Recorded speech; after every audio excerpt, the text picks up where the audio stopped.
நீதான் நசரேயனாகிய இயேசுவா? எது வரைக்கும் எங்க ஆத்மாவுக்கு சந்தேகம் உண்டாக்குவ?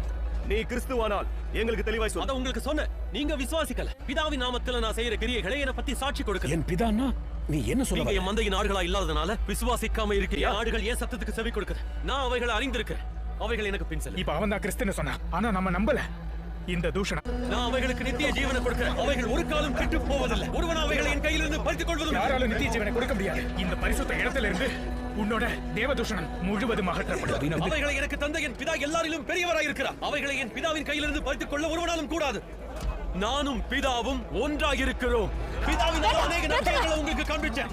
எந்த செயலுக்காக என் மேல் கல்லறிகிறீங்க? நிமித்தம் நாங்க உன் மேல கல்லறிகிறது இல்ல. நீ மனுஷனா இருக்க. உன்னை தேவன்னு சொல்லி இந்த மாதிரி தேவதூஷணம் சொல்லுகிறபடினால உன் மேல கல்லறி. நான் என்ன தேவனுடைய குமாரன் சொன்னதனால தேவதூஷணம் சொன்னேன்னு நீங்க சொல்லலாமா? மோசேயின் நியாயப்பிரமாணத்தின்படி அப்படி பேசுறவன் மரண தண்டனை விதி. பிதாவின் கிரியைகளை நான் செய்யாமல் இருந்தா நீங்க என்ன விசுவாசிக்க வேண்டியதில்லை. கிரியைகளை நான் செஞ்சு நீங்க என்ன விசுவாசிக்காம இருந்தாலும் பிதா என்னிலும் நான் அவரிலும் இருக்கிறதா. உன்னோட கிரியைகளை விசுவாசிங்க.